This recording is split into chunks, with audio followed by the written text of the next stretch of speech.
Dear reader, in my literary work, Blind Man's Run, Part 1, I challenge conventional norms by featuring a visually impaired protagonist entrusted with piloting a billion-dollar spacecraft, a scenario that defies expectations.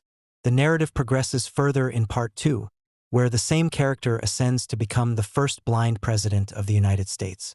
This creative endeavor was inspired by my profound dissatisfaction with the book Forrest Gump, an experience that fueled my determination to craft a superior narrative.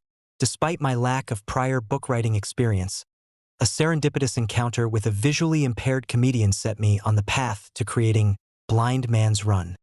The journey was marked by countless hours, determination, and emotional investment, culminating in a story I am eager to share with you.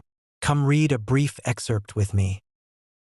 The jump captain was dead serious, but he didn't know much about John's dedication to his destiny. "You know," he shouted, above the howling wind, "you don't have to do this." "What?" screamed John. "There are lots of alternatives to going into space. NASA has lots of places a blind man would fit in just fine. And for those jobs, you don't have to jump into the ocean." "Too late," screamed John again. "What?"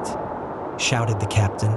"Geranium," wailed John, not waiting for the captain to push him out of the airplane door. For a moment, John was frightened of falling, but in another moment, his adrenaline kicked in and he fell in love with the sensation of flying. It was like he had discovered his sight. Deep within him, a new sense took over, and he was touching the rushing air with his feelings, intuition, and spirit.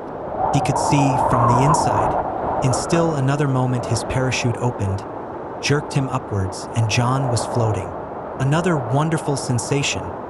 His skin had eyes, and his whole body was looking and investigating life's colors. But only briefly.